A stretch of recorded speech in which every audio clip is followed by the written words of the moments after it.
ورحمۃ اللہ وبرکاتہ۔ بسم اللہ الرحمن الرحیم۔ الحمد للہ وکفى الحمد للہ کفى والصلاة والسلام علی رسولہ الکریم، اما بعد۔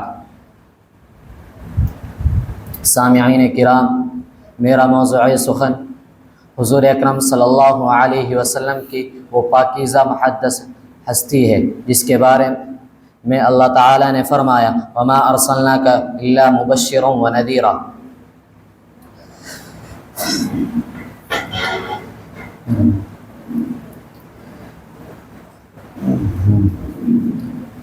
میری باتوں کو بغور سنا جائے۔ جب اسلام فاران کی چوٹی سے پھیلنا شروع ہوا اور آپ صلی اللہ علیہ وسلم اپنی روشنی سے دنیا والوں کو منور کرنے لگے تو باطل پرستوں میں کھلبلی مچ گئی اور ساری طاقت و قوت دل و دماغ نور اسلام کو بجھانے میں صرف کرنے لگے۔ راستے میں کانٹے بچھا کر، پتھروں سے دبا کر، تپتی ہوئی زمین پر سلا کر، آگ کے انگاروں پر لیٹا کر، گھر بار اجاڑ کر پیارے رسول صلی اللہ علیہ وسلم کی آواز کو دبانے کی کوشش کرنے لگے، مگر حق کی آواز روز بروز بڑھتی ہی جا رہی ہے۔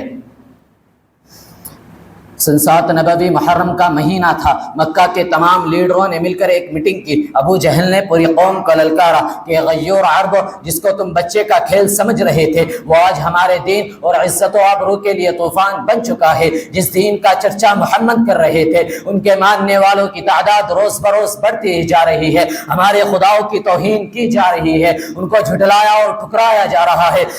اس لیے عرب کے بہادروں اب پوری طاقت سے آگے بڑھو، ورنہ وہ دن دور نہیں کہ مکہ سے ذلیل و خوار ہو کر نکلنا پڑے گا۔ ابو جہل کی تقریریں نے پوری قوم کو گرما دیا۔ طرح طرح کی تدبیریں پیش کی گئی۔ بڑی دیر کے بعد یہ ہولناک تدبیر پاس ہوئی کہ محمد اور ان کے ماننے والوں کا بالکل بائیکاٹ کر دیا جائے، ان سے خرید و فروخت، سلام و کلام، لین دین بالکل بند کر دیا جائے۔ چنانچہ ایک عہد نامہ لکھ کر خانہ کعبہ کی دیوار پر لٹکا دیا گیا۔ یہ پوری قوم کا فیصلہ تھا، اس کے خلاف کرنے کا کسی کو اختیار نہ تھا، کسی کو مجال نہ تھی۔ مسلمانوں کو شعب ابی طالب میں بند کر دیا گیا، راستے پر پہرے بٹھوائے گئے۔ مسلمانوں میں بچے، بوڑھے، عورتیں، جوان سب تھے۔ کھانے کے سامان دھیرے دھیرے ختم ہو گئے۔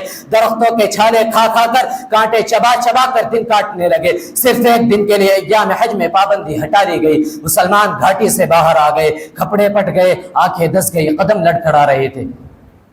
سامعین کرام، کفار مسلمانوں کی خستہ حالت دیکھ کر کہا لگا رہے تھے اور کہہ رہے تھے اے مسلمانوں، کیوں تم اپنے آباء و اجداد کا دین چھوڑ کر ہلاک و برباد ہو رہے ہو؟ اب بھی محمد کا ساتھ چھوڑ دو، ہم تم پر سے یہ ساری پابندیاں ہٹا لیں گے۔ مگر مسلمانوں نے جواب دیا اے کفار سن لو، ہم حق پر آ چکے ہیں، ہم دربار محمد میں اقرار محمد کر چکے ہیں، ہم پر اسرار محمد کھل چکے ہیں، گفتار محمد سے ہم محو ہو چکے ہیں، لہذا ہم طوفان سے ٹکرا سکتے ہیں، آگ کے بستر پر سو سکتے ہیں، تڑپ تڑپ کر دم توڑ سکتے ہیں، مگر مصطفیٰ کی رسالت کا انکار نہیں کر سکتے۔ اس ابتلاء و آزمائش کے بعد پورے 3 سال مکمل ہونے والے ہیں۔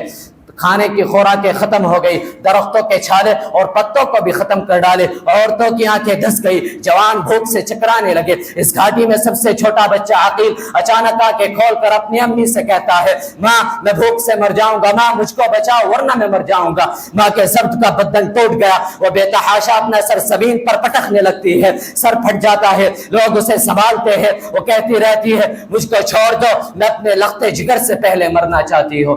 دنیا والوں ذرا سوچو کتنی سنگین گھڑی تھی، کتنا بھیانک منظر تھا، مگر مصطفیٰ کی رسالت کا انکار نہیں کیا۔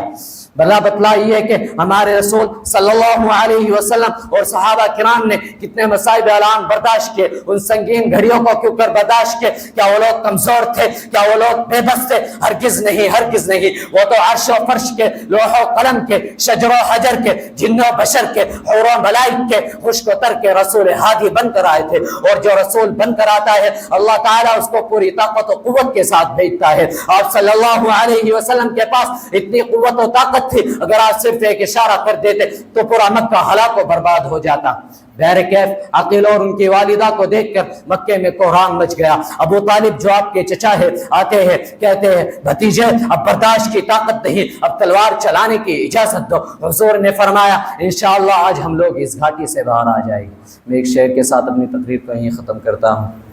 یا صاحب الجمال و یا سید البشر یا صاحب الجمال ویا سید البشر من وجهك المنیر لقد نور القمر لا يمكن الثناء كما كان حقه بعد از خدا بزرگ تو یہ قصہ مختصر.